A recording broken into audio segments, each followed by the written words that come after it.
Hello mga karosas, nandito ulit tayo ngayon sa kusina. Magluto tayo ng karni na may gulay.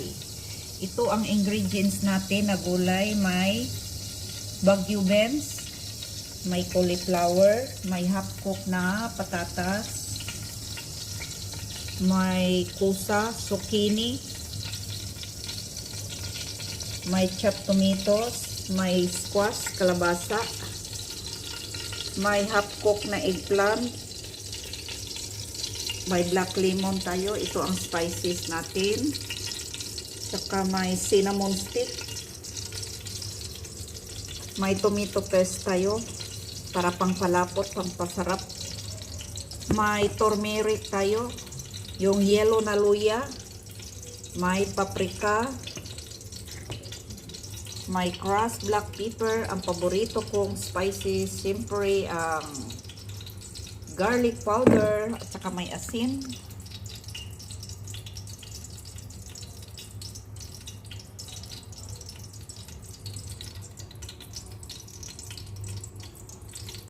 At ito na, pinainit na natin ang kawali na may mantika na.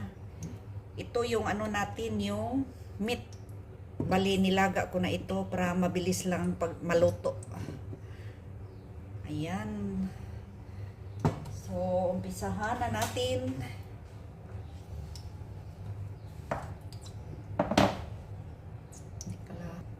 So, ilagay na natin ang onion.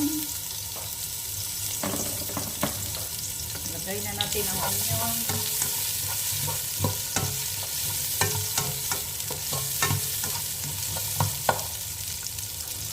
Sunod na natin ang cinnamon stick.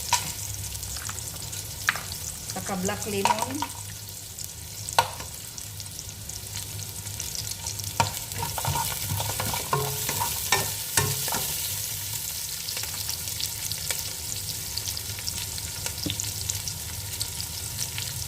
Saka maglagay lang tayo ng konting spices. Turmeric. Black paprika. Saka ito pala yung black pepper. Yellow na luya. Kunti-kunti. Ano, yellow, tapos na pala yung yellow na luya. Yung, garlic powder. Sorry.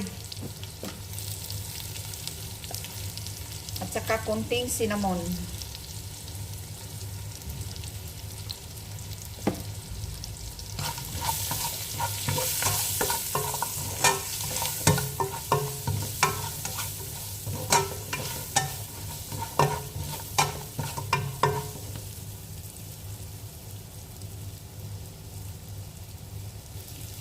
Tapos, ilagay na natin ang nilagang karni. Bali, half cook na ito mga karosas para mabilis maluto.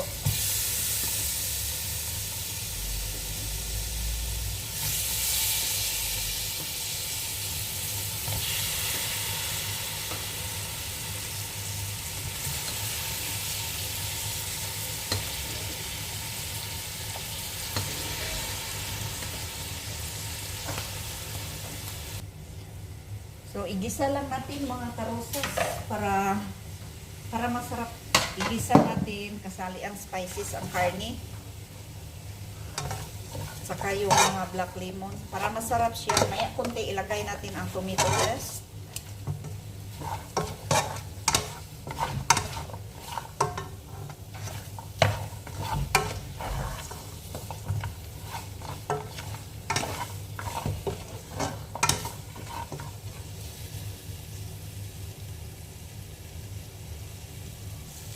Ilagay na natin ang tomato paste mga karosas. So, hindi natin masyadong damihan. Tama-tama lang kasi pangit, sobrang pula. Mas maganda yung pag magluto ka ng ganito, kunti lang ang tomato paste. Kasi pag damihan mo, pulang-pula. Pero okay man lang, pero mas maganda tingnan pag kunti lang tomato paste. Dito natin isunod yung chopped tomatoes. Ayan.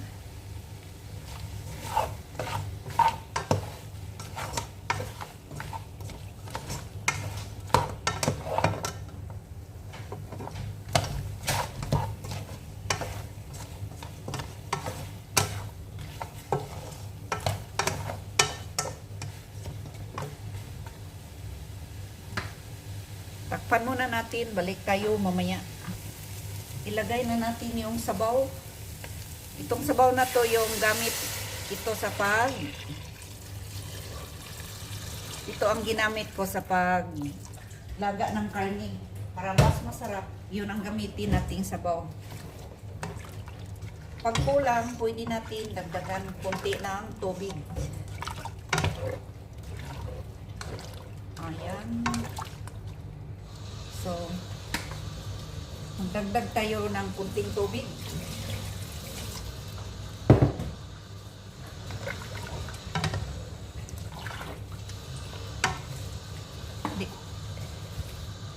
Dito sa kabila, may ano tayo, white rice. Ito ang partner nito mamaya. So, balik tayo mamaya. Takpan muna natin. Saka ito na mga karosas. Pwede na ilagay natin ang mga gulay. Ito na, nilagay natin ang beans. Isunod natin ang half cook na patatas. Tapos, isunod natin ang carrots.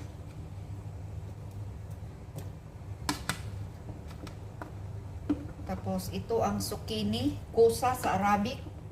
Masarap ito mga karusas kasi sa atin ito parang upo. Mayroon yata dito ganito sa Baguio siguro. Kasi may nakita ako dito nag-vlog eh. Ayan. So, ang bamya, okra, ladyfinger, mamaya na kasama yung kalabasa at saka eggplant at saka cauliflower. So, pakuluin muna natin. Kulang ng asin mga karosas, dagdagan natin ng asin. Ayan, tapos isunod na natin ang frozen na okra. Okra, bamya, ladyfinger. Bamya sa Arabic. Ayan, palakasan natin. Masarap itong luto ko mga karosas, hindi sa pagmamayabang. Kaya masarap siya kasi maraming gulay. Healthy food.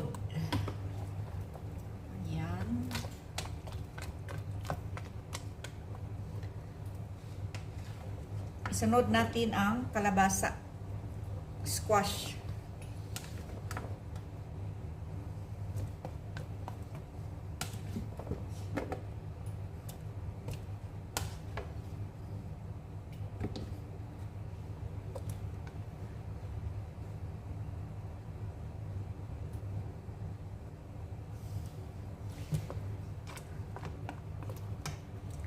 So, balik tayo mamaya uli.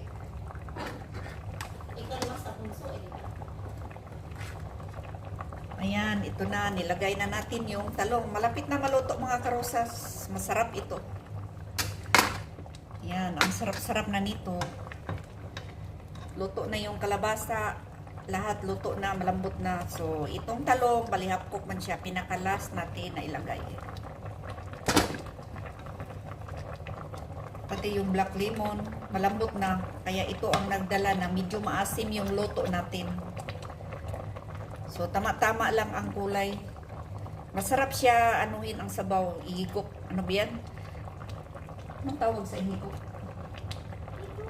Masarap higupin yung sabaw. Kasi medyo maasim. Masarap higupin. Ganon ba yan eh? Pasensya na kayo sa Tagalog ko kasi Bisaya. Halo-halo. Hindi ako masyadong master sa Tagalog. Kaya nga, bisdak. Ayan, masarap na mga karosas. Hanggang dito na lang tayo. Huwag niyong kalimutan mag-subscribe, like, share, and comment. Tap the bell para updated kayo sa sunod na mga videos. God bless everyone. Bye-bye.